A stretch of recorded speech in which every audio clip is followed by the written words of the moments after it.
Chegar com força, olha só, eu tenho uma coisa para falar para essa menina que está aí dentro de você agora. E mudar o tom, né, da intervenção. Vamos lá, aí pode até fazer a cadeira vazia, o que a Cristiane colocou aqui no comentário. Vamos colocar ela na cadeira vazia aqui para a gente dizer algumas coisas para ela. Olha só, o seu tempo já passou. O seu tempo era a infância. Na vida adulta, nós não podemos ser assim, porque você está objetalizando a Maria adulta. Você não tem lugar aqui.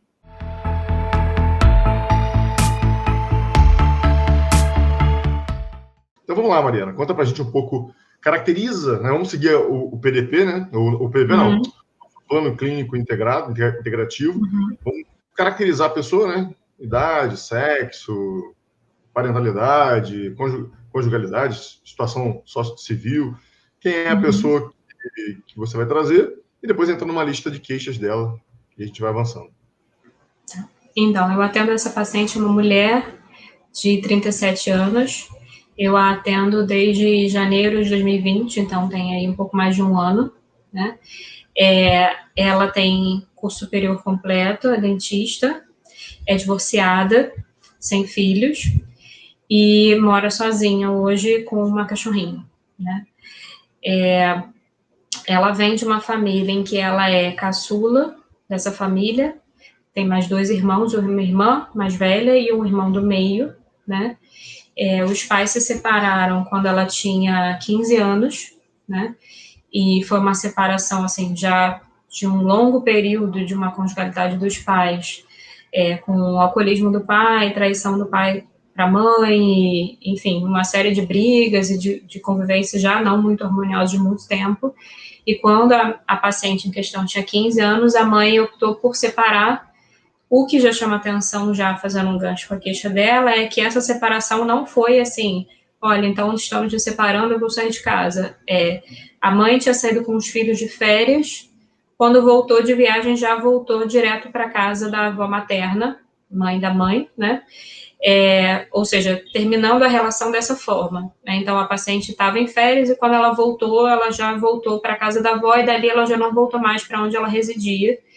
Isso também deu uma virada importante financeiramente falando, porque ela morava num espaço muito maior na Zona Oeste, uma condição melhor para quem não é do Rio, né? Com uma condição melhor financeiramente, e ela sai para morar num quartinho na Zona Norte. Então, assim, com uma boa diferença até de qualidade de vida, de espaço, de privacidade, uma série de coisas, né? Então, ela sentiu porque isso foi uma perda, né? Uma perda de Sim. status, uma perda de amigos, talvez, de colégio, uma série de coisas. Sim. Acumulou perdas nesse período. E a conversa com o pai, foi uma perda para ela ou foi um livramento? Ela era uma aversão e ela se sentiu melhor ficando longe dele, ou sentiu isso como perda entristecedora? Na verdade, ela não fala muito desse pai como sendo um papel importante no sentido assim de afeto, de, né, tudo mais. O que ela relata muito são as brigas constantes, os episódios de alcoolismo e uma série de coisas que ela presenciou, mas ela não relata essa figura paterna como sendo uma figura assim. O momento que teve essa ruptura foi uma grande perda, né? Enfim, teve uma perda óbvia, mas não teve essa quebra nesse sentido, não é um relato dela, pelo menos, não é uma queixa dela. E aí, esses irmãos, a diferença é pouca de idade, então, entre a paciente e o irmão é 2 anos, e entre a paciente e a mais velha são 3 anos, é basicamente a diferença bem pouca de idade entre os irmãos. Essa irmã mais velha mora em outra cidade, é casada e mora em outra cidade. Pode falar. Só para poder entender, assim, como é que ela sentiu? Ela sentia diferenças na relação dos pais com eles, com cada um deles? Né? Pai com cada um, mãe com cada um. E como é que ela se via nesse... Como é que ela sentia a distinção de tratamentos? Como é que era o estilo parental, pelo menos com ela, né? O pai era como com ela, a mãe era como com ela, e como é que ela comparava esse tratamento que ela recebia de cada um deles com o que davam para os seus irmãos? Isso é um ponto interessante, porque quando ela começa a terapia, ela não faz essa distinção, não é clara. Na verdade, ela começa a terapia com muita pouca discriminação, assim, de emoções, de respondentes, qualquer coisa que você perguntava, ela tinha muita dificuldade de dizer mesmo, e era genuíno, você via que ela falava não sei, realmente não sabendo essa descrição emocional. com o processo já bem encaminhado da terapia, em um momento, em uma dada sessão, ela conseguiu discriminar que a irmã mais velha foi a planejada do casal, né? Então, assim, vamos ter um filho, aí foi a irmã mais velha. O irmão do meio não era claro para ela se foi planejado ou não, mas foi bem quisto, só que esse irmão do meio tinha uma doença desde pequeno e demandava muita atenção, consequentemente, da mãe, ali com cuidados físicos mesmo, de uma doença que ele tinha desde pequeno, desde criança. E aí veio a Maria, né, veio a paciente, e ela ouviu algumas vezes da mãe um relato de que ela não foi planejada, de que ela não deveria ter nascido, de que a mãe não deveria ter levado essa gravidez adiante, como um peso mesmo, né? Isso é um processo que ela discriminou bem depois, assim, ela não fazia ligação entre as dificuldades atuais e essa fala materna. Agora, essa fala da mãe foi num contexto de raiva e foi marcante, traumático para ela, ou a mãe tinha esse tipo de fala negativa, depreciativa com ela constantemente? Na verdade, não foi num contexto, porque ela fala que ouviu isso várias vezes e a mãe sempre colocou o peso para os filhos de forma geral, não só para Maria. Então, assim, eu parei a minha vida para vocês, eu larguei a minha vida para cuidar de vocês, né? Então, há esse peso para essa escolha, né, de ter tido 3 filhos, né, no caso, e de ter suportado um casamento, né, infeliz, etc. E há esse peso do tipo, a mãe é diagnosticada com depressão, né, atualmente, inclusive, e há esse peso do quando a Maria coloca para a mãe, moça, tô triste por algum motivo, mas eu também tô triste, o irmão também tá triste, as pessoas também ficam tristes, né? Você acha que isso pode ter ensinado a Maria a sempre se sentir culpada e responsável pelos incômodos alheios? Sim, me parece que ela tem essa necessidade mesmo, isso fala dela mesmo, o termo necessidade de cuidar, de ser aconselhadora, sabe? Eu sempre fui a que, de alguma forma, promovia, né, cuidados ali. Eu era a filha que não dava trabalho, então eu era boa aluna, eu era que não dava problema de doença, eu era que os meus pais não precisavam se preocupar comigo de alguma forma, e além disso eu cuidava de alguma maneira ali. Então, ela sempre fez esforços frenéticos, desde a infância, a juventude, pelo menos, para não ser o estorvo que a mãe disse que eles eram, né, que por causa deles eu estou aqui me sacrificando por vocês. Então, ela tentava tirar o peso da mãe, não sendo um problema, e aliviando o fardo da mãe, ajudando, colaborando, se esforçando para agradar, é isso? Sim, exatamente. É interessante a gente marcar a formação desse perfil, né? Esse perfil hiper preocupado com os sentimentos alheios, se sentindo culpada se alguém se descompensa emocionalmente e tentando fazer esforços para poder aliviar para a pessoa o incômodo que supostamente ela criou, sempre achando que ela é responsável pelos incômodos alheios. Muito interessante para a audiência marcar essa característica aí, né? Isso, a autoestima alicerçada nesse padrão, né? De modo que quando agora o relacionamento dela é rompido, né, ela acaba revisitando esse monstro, né?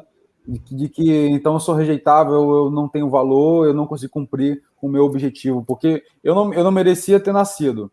Se eu nasci é para cumprir esse objetivo que me deram. E eu nunca me revisei, não tenho um projeto próprio, não tenho. Ela acaba não tendo, né, um autoconceito a partir da sua própria ontogênese, né? É sempre vindo do outro. E é muito importante porque, assim, a própria procura dela da terapia foi média uma procura dela, porque, assim, só para adiantar um pouco a questão da queixa, porque acho que vai ter link com isso que o Pedro falou, né? Quando ela chega à terapia, ela chega porque agora ex-marido em questão dá um ultimato nela de que temos que melhorar essa relação, senão nós vamos nos separar. Então, ele chega e dá um prazo para ela, literalmente, de você tem, não me recordo agora se é 15 dias ou um mês para mudar. Assim. Então, você tem que mudar em 15 dias ou um mês. E sendo mais específico, o que ele apontava que deveria estar que ela deveria mudar? Isso aqui não dá mais para aceitar em você. O que era? E aí, esse é um ponto interessante porque ele era muito generalista. Ele apontava algumas coisas incômodas, do tipo alguma questão de timidez no âmbito sexual e algumas coisas assim. Mas quando, no geral, ela pedia essa descrição, ele ia para o geral do tipo, não, mas essa relação não tá bem, a gente tá brigando muito, e etc. Enfim, então, até na questão do que eu vou mudar, ela não sabia descrever o que o fulano queria que ela mudasse, né? Então, esse era um ponto até da chegada dela à terapia, de ter dificuldade de se descrever e de descrever, tá, eu preciso mudar, mas eu nem sei muito bem o que eu preciso mudar, eu só preciso salvar meu casamento.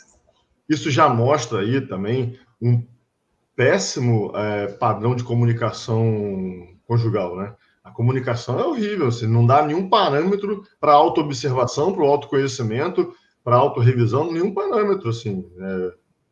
Realmente jogar no colo do outro uma responsabilidade pela própria felicidade, sem nenhum esforço pessoal na direção de trabalhar isso, né? E ela absorve isso, né?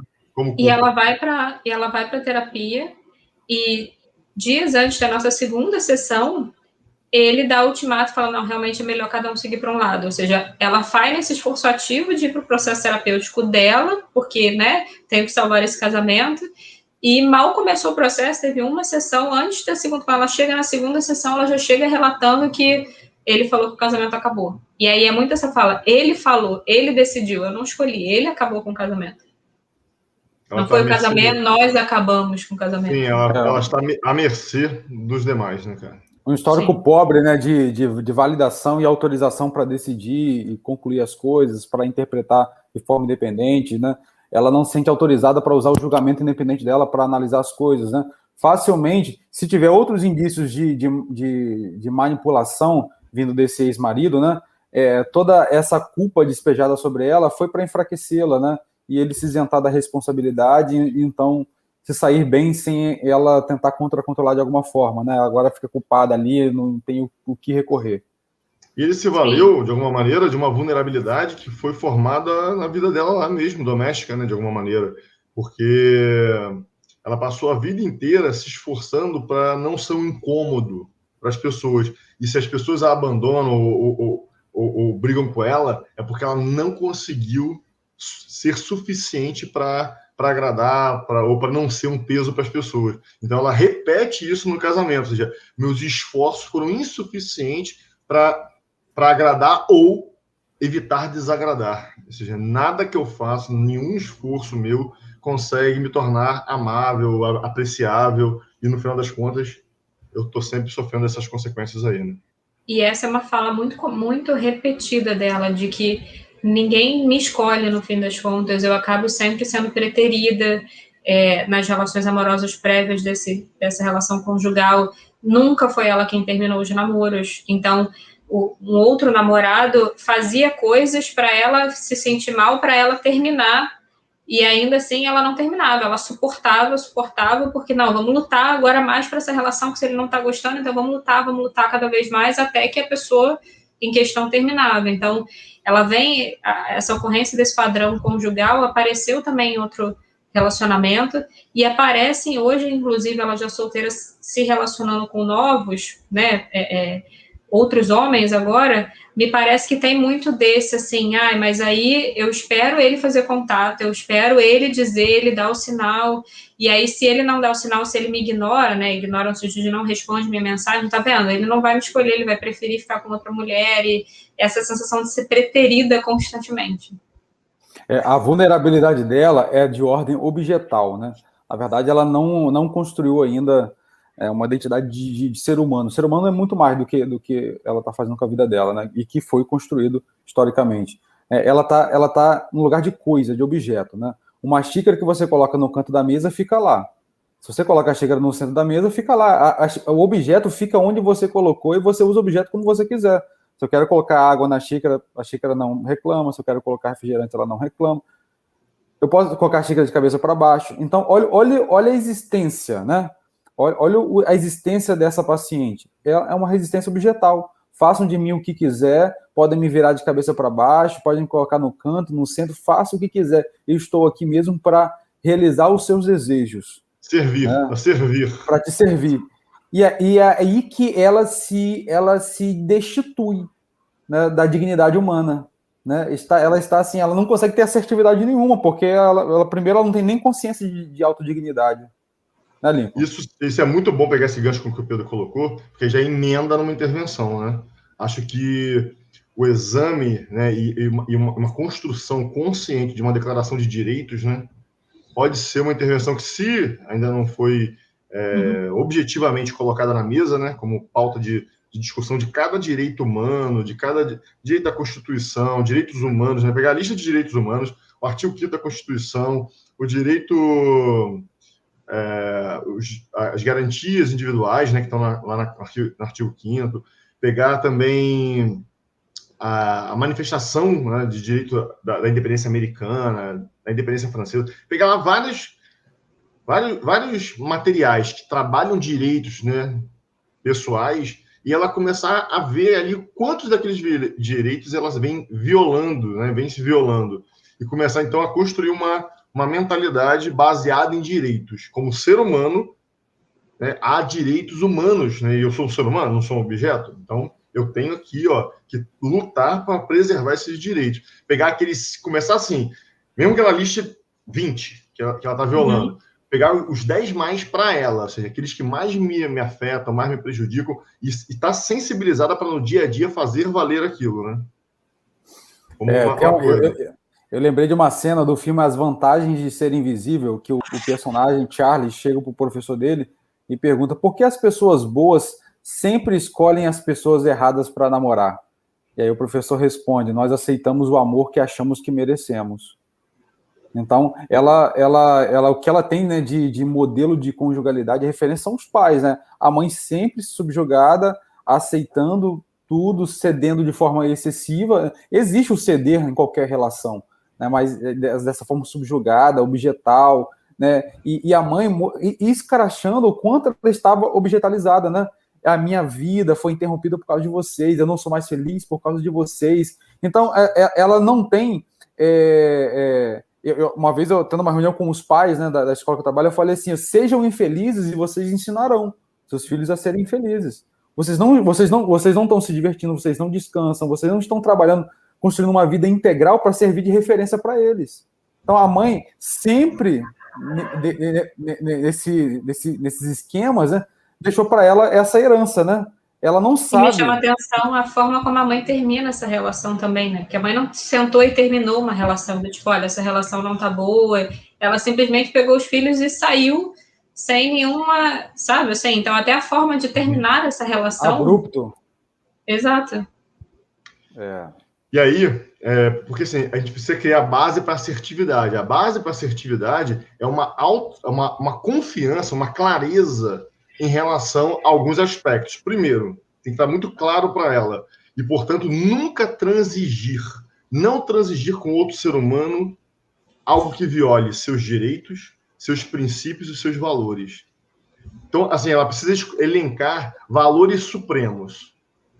Quais são os valores supremos que eu não abdico? Que se alguém tentar transgredi-lo, eu não transijo com esses valores, né? Então, precisa estar bem consistente em princípios, valores, né, e direitos pessoais. E qualquer violação a eles não será transigido. Eu estou disposto... essa é uma mentalidade muito importante. Ela precisa desenvolver uma atitude de disposição para perder uma relação que exige a transgressão a esses valores, a esses pilares, né?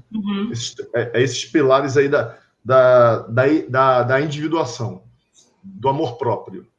Eu sou um ser humano, tenho direitos, eu tenho princípios, né, que eu preciso descobrir, né, ou até formular claramente. Mas qual a diferença de princípios para valores nessa concepção? Valor é o que ela seria o reforçador, né, uma espécie, o que ela considera um bem, o que ela acha um bem. Um princípio é uma regra, seria uma regra que acessa esses valores, ou uma regra geral. Então, por exemplo... Orientada eticamente. Orientada eticamente. Então, vamos pegar aqui um exemplo. Um valor. O valor da integridade, da honradez, da honestidade. Então, o valor da honestidade. Então, a pessoa, se ela é uma pessoa desonrada, desonesta, que mente, que dissimula, que manipula, ela está violando esse pilar importante da convivência comigo. para estar na minha companhia, tem que honrar este pilar. Um princípio pode ser uma máxima, né, uma regra que preveja, que garanta isso. Então, é inaceitável que as pessoas tentem, né, jogar comigo para benefício particular. Então, cria um princípio lá, e aí é um direito dela, né? É um direito dela ter acesso a informações completas, à verdade, para tomar suas decisões e não ser enrolada nesse conjunto de coisas, né? Então, é um direito meu estar bem informada para tomar minhas decisões. Enquanto... Ninguém pode... Aí, por exemplo, vamos imaginar que eu estou te pressionando. Não, decide aqui, mas peraí. Mas eu não sei, eu não tenho informação completa. Não, mas tem que decidir. Não, eu tenho o direito de estar bem informado para tomar uma decisão. Não vou fazer só para te agradar. Eu não vou tomar essa decisão ou embarcar nessa que você quer. Eu não sei se eu não tenho informação completa, eu tenho que pesquisar isso, tenho que me apresentar os argumentos, eu tenho que pesquisar por minha conta. Então, ela precisa ter uma estrutura sólida de direitos, princípios e valores que ela não transige com eles. E talvez no caso dela, o maior desafio nesse sentido seja inclusive com o ex-marido, que embora o divórcio tenha sido assinado em junho do ano passado, ainda hoje é como se ele fosse um fantasma, do tipo, ela vive ainda na mesma residência onde eles viviam, né? Porque o divórcio foi assinado, mas o imóvel está em venda para ser partilhado, né? Porque era o de ambos. Então ela continuou residindo no mesmo local. E aí, o ponto aqui existem várias coisas que eram dele e que ele não retirou. Então, assim, desde pertence, sei lá, uma caneca que era dele, documentos que eram dele, uma série de coisas que estão no apartamento, então é como se ela continuasse vivendo com o fantasma há mais de 6 meses. Sim. E aí, não é como se assim, eu tô livre, né, no sentido de que eu posso conhecer outros parceiros e tudo mais, mas eu vivo num ambiente que, primeiro, é recheado de lembranças óbvias e, além disso, tem outras coisas concretas mesmo, objetos, né, que remontam ao ex-parceiro. Agora, eu vou arriscar aqui uma hipótese que vale a pena você compartilhar com ela, sempre na atitude de ser uma hipótese para ela pensar, mas se for verdade, é bom reconhecer para a gente tomar a atitude necessária em relação a isso. Posso estar errado, posso estar certo, mas estando certo é bom reconhecer. Então, a questão é a seguinte, ela está dizendo que está lá convivendo com as coisas que o marido não foi retirar, não é isso? Uhum. Cá entre nós, Mariana, cá entre nós aqui, eu, você e Pedro, né? Só entre a gente aqui e a audiência. Ela precisa que ele vá com a mãozinha dele pegar as coisas para não ter essas coisas mais lá? Não precisa. Eu entro na minha casa, boto tudo numa caixa e despacho onde tiver que despachar. Isso é ridículo, inclusive, vai estar na minha portaria. E se em uma semana você não tirar isso daqui, vai estar na rua. Ela não precisa. Se ela mantém isto lá, porque ela tem braços e pernas, ela poderia muito bem catar, é porque ela alimenta a esperança de que vai que ele volta. Né? E ela está acessando reforçadores equivalentes. Exatamente. Vai que ele está mantendo isso aqui porque ele ainda também está em conflito, está na dúvida e também não sabe se vai voltar. Então, se eu fizer isso, tirar tudo daqui, eu crio uma ruptura simbolicamente, uma ruptura definitiva. Então, as coisas aqui, simbolicamente, ao contrário, não são uma ruptura definitiva. Então, tem uma atitude também de estar à mercê do outro, numa esperança que sua carência, suas necessidades, seu desamparo seja aliviado com uma expectativa utopista de regresso que poderia voltar independentemente dela tomar uma atitude assertiva. Ao contrário, aliás, se ela tomasse uma atitude mais assertiva, talvez ele recuperasse uma admiração por ela, um olhar para ela que ele não tem, né? Ela tá lá à mercê. E o ponto ele não mora mais no estado, ele mudou de estado, ele já está com outra parceira, já mora em outro lugar, então, assim, ele já continuou literalmente a vida dele, e o último contato dele, depois disso ela o bloqueou na rede social, foi, olha só, em 5 minutos eu tô passando aí porque eu preciso pegar um negócio que tá aí. E aí ela ficou do tipo, então, assim, é como se a casa não é dela, a casa continua sendo dos dois, ele pode aparecer a qualquer momento que ele quiser, porque ele tem a chave, entende? E essa não seria uma ocasião dela, você vai passar aqui em 5 minutos, você vai levar sua coisa que você quer, assim, vai levar tudo. E, pô, era na hora. Né? Aproveitando que você vai passar. Você vai passar aqui? Então vou aproveitar essa oportunidade. E, pô, já desce com tudo. Mas não, ela não se livrou das coisas dele porque não fez esse movimento, dado alguma vulnerabilidade, alguma expectativa, algum tipo de distorção ilusória, fantasias utopista que ela está construindo para não se sentir também sozinha, desamparada, mal bem tem alguma coisa dele aqui ainda. Por ter alguma coisa dele aqui ainda, volta e meia ele vem pegar uma coisa como já fez. Então isso é um reforçador intermitente, né, de manutenção de contato. Então, de alguma maneira, isto está sendo acalentador do coração aflito de ficar definitivamente sozinha no mundo, sem ele. Ainda tem alguma conexão baseada nesses e esse é um ponto símbolos. importante, porque teve um exercício que eu tentei propor para ela, que ela não conseguiu realizar, que era, eu propus que ela escrevesse como se fosse uma carta de fechamento para ele, né? Não para ser endereçada, mas para ela fazer esse, né? Então, coisas que ela gostaria de ou ter dito uma época, ou gostaria de dizer hoje, enfim, né? Uma carta livre nesse sentido para ver como ela se sentiria e, né, ver qual efeito que teria. Ela não conseguiu realizar essa carta. E aí a gente tentou em sessão, repetiu, vamos propor de novo. Propusemos uma segunda vez e ela não conseguiu realizar essa carta. Ela não conseguiu, de fato, nem simbolicamente, né, nem pegar o objeto, como você está dizendo. Eu nem entrei no objeto, eu entrei primeiro no simbólico, né, exatamente porque imaginei que o objeto seria um degrau acima, e nem no simbólico de uma escrita ela não conseguiu realizar. Então é isso, né? Com certeza, tudo isso tem essa função para ela. Ela nessa inassertividade, né? Você contou, Mariana, lá no PCI, que ela se vê como conciliadora, né? Eu entrei com uma interrogação nesse ponto, né? Talvez ela na prática, ela não é uma conciliadora, ela é uma pacifista, né? Porque o objeto não briga com ninguém, o objeto quer a paz. Eu não estou aqui, brigando com o meu copo, ele não briga comigo. O objeto não quer briga com ninguém. Então, assim, essa relação objetal dela, né, é de sempre, né, amenizar as coisas, né, todo mundo quieto na sua, vamos nos render que é mais fácil, não vamos brigar não, né, e mantém ela nesse quadro de amor patológico, né, ela não sabe o que é o amor, ela não sabe o que é a felicidade, ela precisa ser psicoeducada, né, no THP para compreender, para criar um projeto dentro de todas as dimensões da vida dela, ter um movimento mais protagonista, né? Felicidade é uma questão de habilidade, ela precisa desenvolver a delas, né? Não a partir de alguém.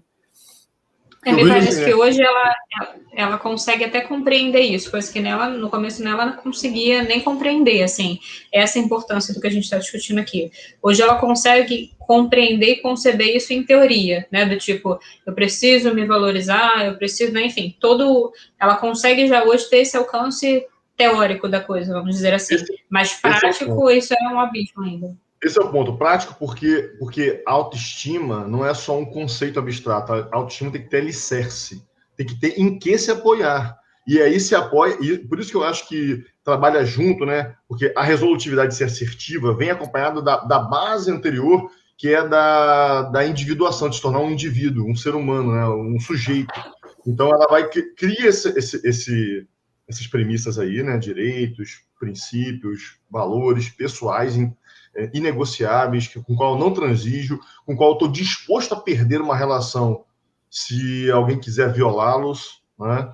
E aí, com base nisso, ela vai restaurando aí alguma dignidade, e ela pode começar a verificar desses princípios conscientemente escolhidos, esses valores, esses pilares todos, quantos já foram violados e vêm sendo violados cotidianamente nas relações dela, né? Principalmente com o marido, com o ex-marido. Então, ela pode examinar o histórico e agora, quando ele age assim com você agora, qual desses está sendo violado? E, eventualmente, contextualmente, contingentemente a uma violação, disso já se extrai um princípio. O que é importante aqui, que passa a ser um princípio e um valor a preservar. Né? Então, toda vez que ela se sentir violada, é porque, mesmo que não seja consciente, toda vez que a gente se sente violado, é porque algum dos nossos princípios e valores fundamentais foram transgredidos. Então, ela precisa elencar isso verbalmente e passar a olhar para o mundo buscando por isso e defendendo isso, né, a ponto de estar disposta a perder relações que violem a sacralidade desses valores. Né? Porque, de fato, assim, ela tem essa... E é uma fala mesmo, assim, o que ela tem uma fala de um choro muito, quase que diário mesmo, dessa sensação de frustração, de decepção, de rejeição, que é muito presente nela. Isso é uma fala muito constante, do tipo, eu me sinto rejeitada, preterida, sozinha, não só sozinha no sentido de estar morando sozinha, mas de sozinha mesmo, porque da família ela fala, não, mesmo o processo de separação dela foi super doloroso, ela não tinha com quem partilhar, porque a família, quando ela ia partilhar, o que ela recebia era invalidação, do tipo, você tá sofrendo, mas eu também tô, então assim, pouco que ela partilhou, ela trouxe muito para terapia, e para algumas amigas pontuais, por acaso, uma amiga também estava se separando, então foi uma amiga que ela partilhou muito a respeito, até já fez viagens juntas e tal, mas, assim, muito, se sente muito só, e é uma queixa, ela ainda mudou nesse meio tempo de trabalho, no meio da pandemia, no outro trabalho ela trabalhava híbrido, né, home office e pessoalmente. Nesse novo emprego, ele é totalmente home office, e aí isso é uma questão também, porque aí ela não vê ninguém de fato, porque no híbrido, pelo menos, ela via um colega, né, mesmo que com distanciamento e tudo mais, mas convivia minimamente com pessoas. Nesse novo emprego é totalmente online, então ela não vê pessoas, ela não está com pessoas. Sim, realmente bate um sentimento de solidão mesmo, né?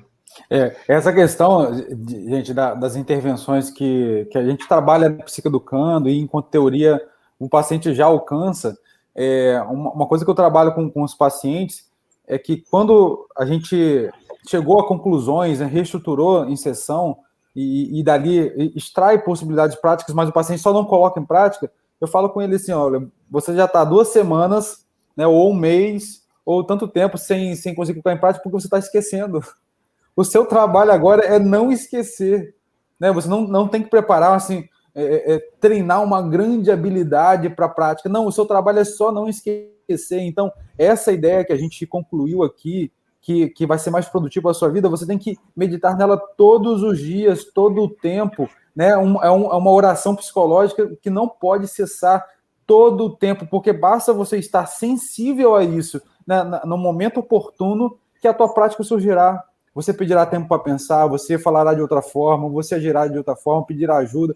Vai aparecer, né? Vai aparecer. Muitas vezes não é questão de habilidade que está faltando, né? É só lembrar. Seu trabalho agora é lembrar todos os dias. Isso tem que ser uma meditação.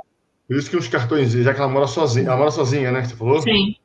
Mora sozinha, né? Ela pode botar os cartões de enfrentamento dela espalhada para ela poder estar sempre sensibilizada para a mentalidade correta, para o autoconhecimento correto, para os princípios, né, os direitos dela. Então, lendo isso constantemente até se tornar tão...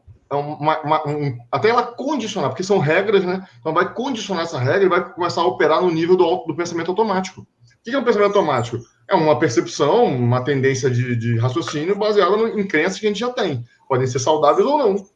O lance é que ela tem que agora formar crenças saudáveis de valores, de dignidade, de direitos, que deem um sustentáculo para a autoestima dela, né, que alicerce a autoestima dela em bases, né, claras, e que depois que, no início, ela vai lendo para estar sensibilizada, depois disso fica condicionado como um novo modo de funcionar na vida, né?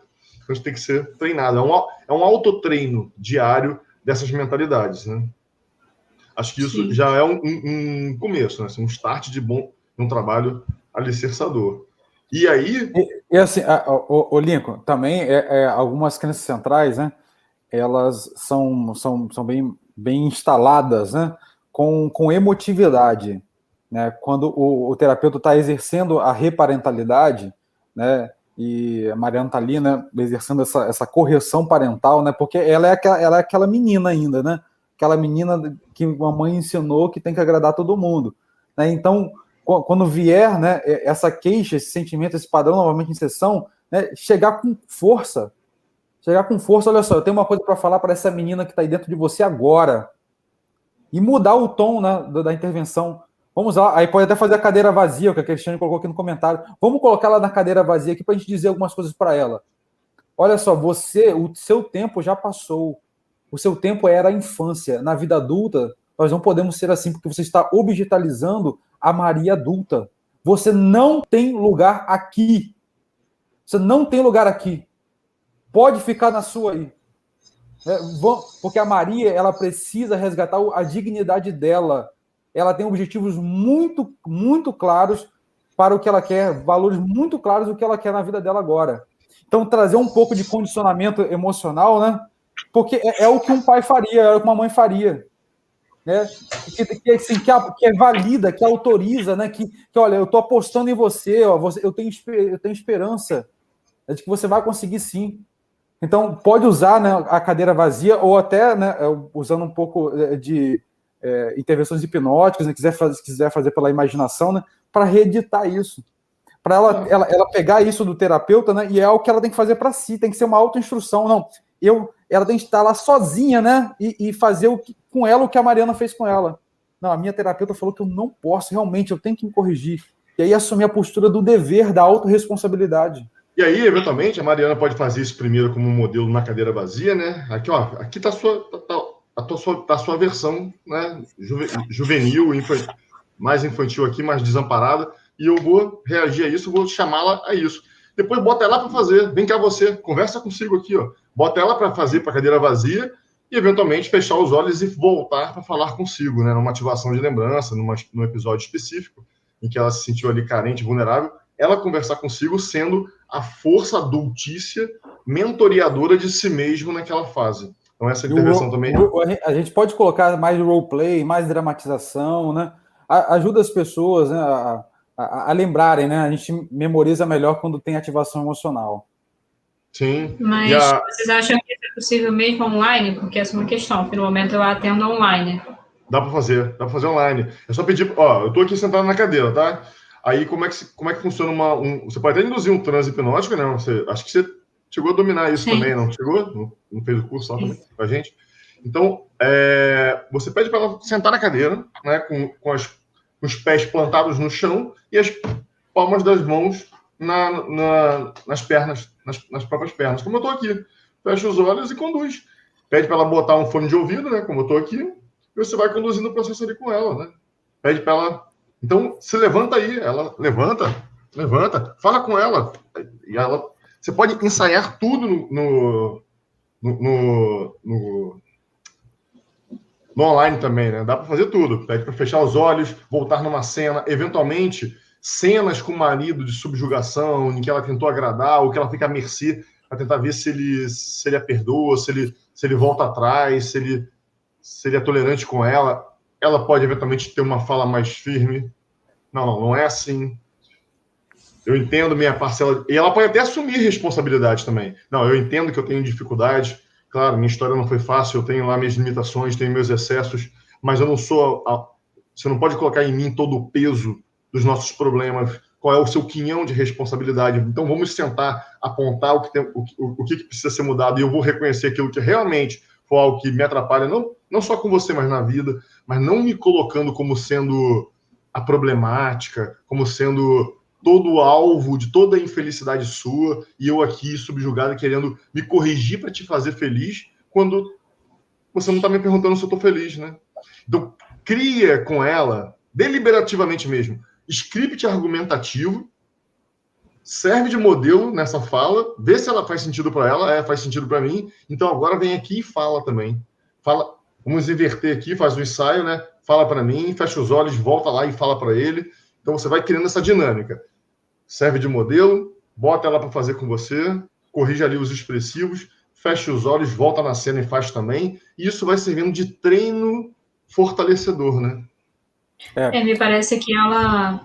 vocês estavam falando um pouco antes dessa questão da cadeira vazia, da importância dela se apropriar, né, da dignidade que o Pedro levantou e que você falou também.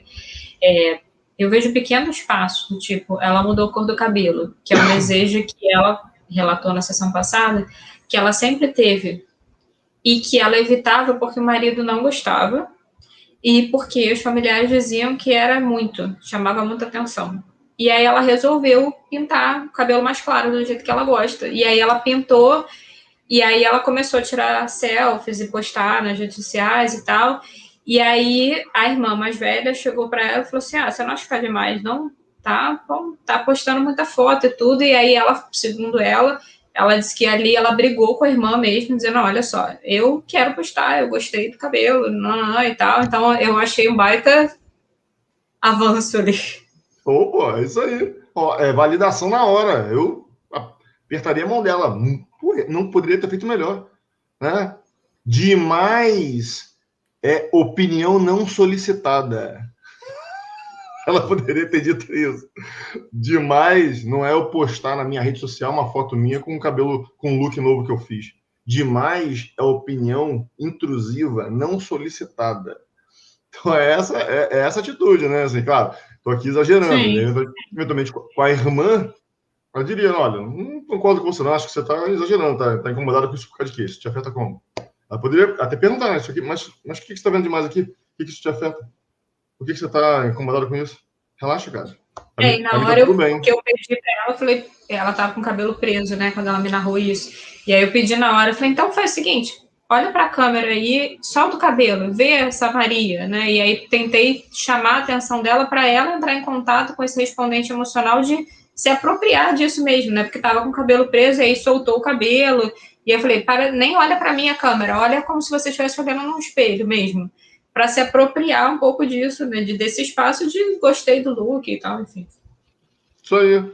E ela precisa também, acho que toda pessoa que cresce no ambiente de fazer esforço para agradar se torna um pouco ingênua para as estratégias de manipulação interpessoal, para os jogos, né?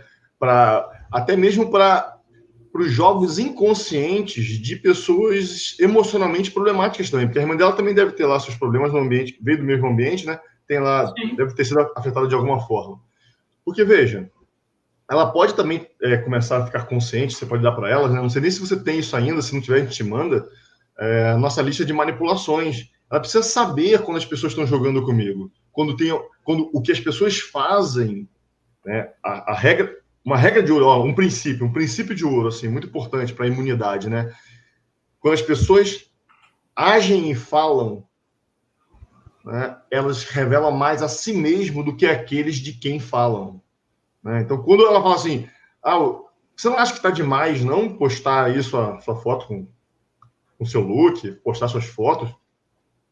Ela está falando de mim ou está falando do incômodo dela? Ela está incomodada por quê comigo? Está competindo comigo? Está achando que eu tô bonita? Está se sentindo inferiorizada com a minha grandeza? O que está acontecendo, né? Ou seja, então, porque eu estou me elevando em terapia. Eu estou em terapia, estou me elevando, tentando melhorar. E ela, não sei se está, né? Está lá parada. Será que a minha grandeza, o meu crescimento a incomoda? Né? Ela se sente cada vez mais inferiorizada quando vê o meu crescimento. Então, tem várias coisas possíveis. E ela não malda, ela fica ali naquela resposta, que bobeira da minha irmã, ficou reclamando comigo, mas não está percebendo o movimento do outro como revelando algo sobre ele, né? Então ela precisa começar a perceber isso. As pessoas revelam-se e revelam inclusive suas psicopatologias quando se expressam. Elas revelam-se. Então ela começa a ficar imunizada, blindada. Não, o que eu fiz não fere ninguém, é bom para mim, me eleva, me faz bem, me permite, inclusive,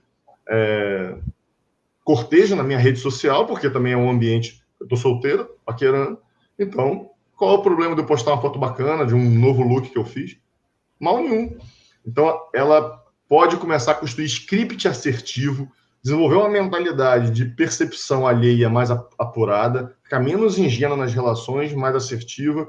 Essa assertividade não precisa ser grosseira, como eu ilustrei aqui, né? Que ela é só ilustrativo, caricaturesco, mas que ela se posicione, né? Mas, por exemplo, se a gente for pensar em HPs, autoestima e imunidade social, seriam em paralelo ou tem alguém que viria antes? Como? Se a gente for pensar nas HPs de autoestima e de imunidade social, alguém viria antes ou seriam em paralelo? Eu acho que elas vão caminhando junto, né? Porque você vai ter que primeiro alicerçar a autoestima como primeiro gradiente para depois torná-la resolutiva. Nas situações de resolutividade, ela vai expressar preocupações com a opinião alheia. Aí você combate com a imunidade, né? Então a imunidade vai entrar como uma forma de você trazer argumentos, raciocínios e mentalidades combatentes à preocupação com a opinião social, ajudando a alicerçar-se no próprio julgamento. Isso é muito importante. Um indivíduo é aquele que age no mundo com base nos próprios julgamentos, nos próprios valores. Não com base no que os outros querem ou não querem de você, mas com base no seu julgamento. Se meu julgamento diz que isso é bom e não machuca ninguém, então eu posso fazer. Se meu julgamento me diz que isso é bom para mim e ninguém é prejudicado, então eu estou autorizado a fazer por mim mesmo, pelo meu próprio julgamento, não por qualquer voz que venha de fora, né? Mas pela minha própria consciência. Então é isso. Isto é se tornar um indivíduo. Quando ela se tornar um indivíduo, ela não está nem aí para a opinião alheia. Por quê? Porque eu tenho um julgamento porque eu tomo decisões baseadas em parâmetros claramente escolhidos. Claro que são bons. Tá aqui, ó. Ninguém poderia discutir se eles são bons. Eles são bons para todos. Todos podem beber dessa fonte. Então, meu julgamento, aí assim ela vai se tornando cada vez mais independente. A independência não é só financeira, essa ela tem. A independência agora é independência interpessoal. Eu não preciso dos parâmetros alheios para saber se eu estou certo, se eu estou bom, se eu sou uma pessoa boa, se eu sou ruim. Não, eu consigo me observar meu julgamento, minhas ações, seus impactos e avaliar se eu fui bem, se eu fui mal, com os meus próprios parâmetros. Eu mesmo sei dizer se eu peguei pesado com alguém, se eu prejudiquei alguém, ou se eu não peguei. Isso, é regido pelos parâmetros universais da ética, né, do respeito, da verdade, da justiça, da honra. Se você não está transgredindo nenhum desses princípios, né, isso são leis sobre-humanas, né, acima de qualquer ser humano. Até agora, até para esse momento que ela está conhecendo outros rapazes, né, saindo com outras pessoas, eu uso uma distinção didática, que não é uma definição técnica, né, entre caráter e personalidade. Caráter são os nossos padrões éticos. Eu sou respeitoso, eu sou justo, eu sou verdadeiro, eu sou honrado.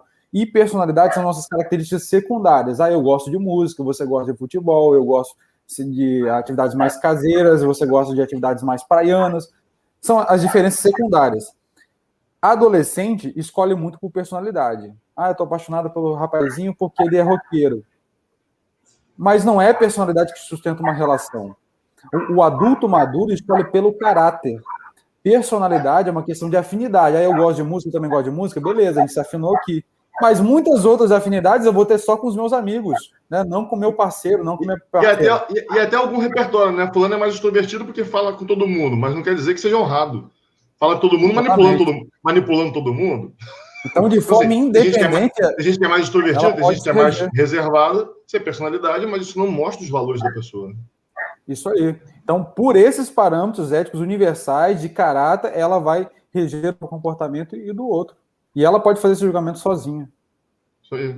Agora, é interessante que quando ela descobrir esses valores importantes, ela tem que ser uma expressão comportamental desses valores, ou seja, exibir a honradez, a honestidade, essa atitude toda que a dignificam como pessoa e que inclusive vão fazer ela se sentir um ser humano melhor, a autoestima vai aumentar, por ser um portador desses repertórios, mas também vai começar a percebê-los nos demais e não negociá-los, não transigir, não violar esses valores em si ou aceitar pessoas que não são daquela forma só para poder ter alguém.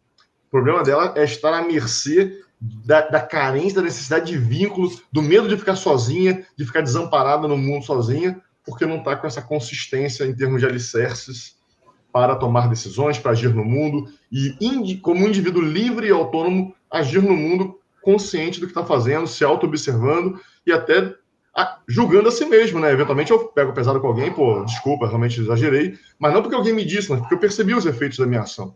Então ela consegue observar a si mesma e ser uma referência sobre o que deve mudar, o que não deve, a partir da própria auto-observação. Não precisa porque eu acho que o ponto que eu tô com ela nesse momento é exatamente ela entender essa importância disso tudo que a gente está discutindo aqui, mas a fala de eu não sinto assim, quando eu vejo eu já tô com a sensação de estar sozinha, frustrada, rejeitada e precisando, etc. Então, esse é o momento que eu me encontro com ela. Acho que aí, realmente, por conta dessa situação que ela está vivendo agora, de estar dentro de casa, confinada, virtualizada, ela está se sentindo mais sozinha, carente, rejeitada, é isso? Sim, porque quando ela se envolve, por exemplo, conhece um rapaz de alguma forma, né, aplicativo, alguma coisa assim, sai e aí... ou sai para, sei lá, para algum lugar e tal, e aí depois fica nessa expectativa. Será que o fulano vai me responder? E aí eu mando mensagem, eu não mando, eu ignoro. Quando ele me manda, eu respondo de imediato, sabe? E essa espécie de jogo, vamos dizer assim, que até por como ela ficou muito tempo numa conjugalidade, ela tá também, como ela mesma relata, como se fosse fora desse contexto, né? Então, ela tem essa dificuldade também desse certo jogo, vamos dizer assim, de paquera, de sedução, enfim. Ela vai trabalhar com equidade, reciprocidade equitativa. Dá para ler esse termo, né? Reciprocidade equitativa. Se eu, assim, o que eu vou falar é uma regra geral que, claro, num dado contexto você pode eventualmente flexibilizar, mas não pode flexibilizar em todo o contexto, muito menos sempre, né? Para sempre. Então, mas vamos lá. É assim, vamos imaginar que nós estamos saindo, tá? Eu e você, Mariana, a gente resolveu sair. Não é o caso que a Mariana é bem casada, eu conheço o marido, mas no exemplo dela, né? Aí a gente saiu. Aí no dia seguinte, amanhã eu te ligo, né? Ok. Não ficou claro quem ia ligar para quem. Pode acontecer de você me mandar uma mensagem. E aí, fulano, tudo bom? Como é que passou o dia? Poxa, vamos ver se a gente consegue marcar um outro encontro. Mas já que você tomou essa iniciativa, pronto, você já fez o seu trabalho.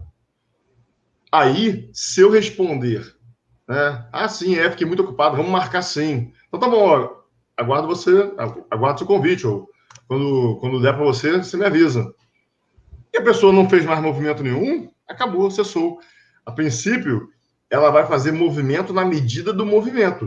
Eu fiz um movimento, a pessoa fez outro movimento, eu demonstrei interesse, a pessoa também demonstrou interesse. Tá, vamos sair hoje então. E a gente vai assim. Né? Não é tanto de quem começa o movimento, mas se ele está sendo recíproco. Né? Eventualmente o cara começou o movimento, ligou de manhã, pô, bom dia, como é que foi a noite, como é que dormiu? Ah, legal, eu tô afim do cara, né? Se eu tô afim, eu reforço isso. Ah, dormi bem, e você, como é que foi? Pô, saudade, doido pra te ver de novo. E o cara também diz a mesma coisa pra mim, né? Ah, eu também, vou ir hoje à noite, vai fazer o quê? Tem algum compromisso? Ah, não, tô livre. Ah, então vamos marcar hoje, então vamos ver hoje de novo, por que não? E aí tá recíproco. Né? Eventualmente, quis marcar, não, hoje não dá que eu já tenho um aniversário de um amigo para ir, mas amanhã tô livre. Então tá bom, aguardo sua mensagem amanhã. A pessoa não mandou mensagem no dia seguinte, foi para a festa do amigo, não mandou mensagem, você esperou. Em algum momento ele vai mandar, né? Se tiver interesse. Pô, sumiu. Não, a última conversa você ficaria de me mandar mensagem. Você não mandou, eu respeitei. Não, pô, quero te ver. Ah, então vamos embora. E continua, tá recíproco. Tem que estar recíproco. Não deve haver um esforço unilateral de querer ver, de estar junto, de forçar a barra. Está recíproco, mesmo plano de jogo. Se não, houve iniquidade, mandei mensagem aqui. A pessoa não mandou, né? Já seria inaceitável mandar duas. Acabei de mandar, a pessoa não respondeu, mandei outra de novo. Já seria inaceitável. Mas se mandei duas ainda, porque não me contive, e não houve a resposta, acabou, nunca mais vai ouvir falar de mim. Nunca mais vai ouvir falar de mim se não me mandar se não iniciar esse movimento de lá. Porque essa questão do sacrifício acaba aparecendo muito, né? Porque nitidamente um movimento dela nessas novas interações amorosas o movimento dela. Então, assim, pra você ter uma ideia, um rapaz que ela saiu, ela foi de ônibus para outra cidade para encontrar o rapaz na casa dele. Assim, é um sacrifício. E aí passou o fim de semana, foi ótimo. E aí ela propôs, olha, eu consigo mudar meu trabalho em home office, eu consigo, em vez de voltar domingo, voltar segunda. Ele, não, eu tenho um compromisso amanhã, eu não vou mudar, não. E aí ela ficou sentidíssima, porque ele não ligou. Sim, ele não ligou. E sim, ela... Então ela precisa ouvir a verdade. A verdade é sempre boa e libertadora. A verdade liberta, né? Então, assim, a verdade, se não está recíproco, ele não está tão afim de você. Aliás, tem um filme muito bom chamado Ele Não Está Tão Afim de Você. Já viu esse filme? Não, já ouvi falar. Mas tem que assistir. O filme é bom pra caramba nesse sentido, né? De uma moça que fica ali meio que desesperada atrás de um cara que não tá... E ela faz esse movimento, depois ela acaba aprendendo as lições da vida. Mas o nome do filme é Ele Não Está Tão Afim de Você, assim. Uma coisa assim. Né? Eu não me lembro agora o nome do filme. Mas alguma coisa desse tipo. Então é interessante dela consumir esse filme, dar uma olhada lá, né, como uma imersão nessa visão, e aprender a se autorregular das carências. Estou carente, estou com vontade de ligar, queria muito que ele me procurasse para poder me sentir, né, entrando num relacionamento para não ficar sozinha. Essa é minha vontade. A minha vontade não muda os fatos. Ele não está tão afim assim. E por que ele não estaria tão afim assim? Porque as pessoas são diferentes em gostos, e eventualmente o que eu tenho de melhor, que vai fazer algum homem se apaixonar e adorar muito, não agrada a todos. Simples. E sem neurotizar, porque eu sou pior, sou inferior. Não. Nós todos temos características. Eu tenho uma característica, o Pedro tem a dele. A Catarina adora a característica dele. A Bruna adora a minha. Eventualmente a Catarina não me suportaria, a Bruna não suportaria o Pedro. E é assim, né, que funciona a vida. Temos características, um conjunto de gente vai gostar delas, outro conjunto de gente não vai. Então ela precisa entender isso. Eventualmente eu saí com um cara. Ele não gostou tanto das minhas características. Poderia ser ela. Ela poderia ter saído com ele e não gostei tanto do perfil dele. Ok. É assim que é. Sem neurotizar, sem rebaixar-se. Sem se atribuir culpa, como é a tendência, né? Então, corrigir isso, cartão de enfrentamento, autotreino de mentalidade correta, e assim vai seguindo. Perfeito. Estamos no nosso tempo. Isso aí. Muita coisa poderíamos desenvolver mais. A gente poderia ir mais, mas a Mariana pediu para que a gente conseguisse concentrar em 1 hora, porque ela tem atendimento agora 3 horas, então ela já deve estar atrasada para ele. A gente agradece muito, Mariana, sua disponibilidade, né, seu tempo aqui. Sabemos como que a vida é corrida, ainda mais com neném, com um garotão já de 2 anos, né? Família para cuidar, atendimentos online, eu sei que está corrido. Muito obrigado pela sua disponibilidade. Obrigado, Lincoln. Obrigado, Pedro, mais uma vez pela troca, pela parceria, pelo convite novamente. Espero que em breve a gente se reveja também pessoalmente, né? E mais obrigado pela oportunidade. Mas deixa o seu contato para o pessoal aqui, ó. Bota aqui Pedro, bota aqui no comentário o arroba dela, como é que as pessoas te encontram. O arroba é arroba e foram felizes _ a cada dia, que é exatamente um Instagram para falar de autoconhecimento e para trabalhar. O nome do Instagram é exatamente essa noção conjugal de que a gente precisa nutrir a relação diariamente. Então, esse é o grande propósito desse Instagram. Adorei, excelente essa proposta, esse enfoque. É uma paródia aos filmes da Disney de que não foram felizes para sempre, né? Precisam ser felizes a cada dia. Perfeito, muito bom. Muito bom. Excelente insight. Então, obrigado, menina, mais uma vez. Até a próxima. Até a próxima.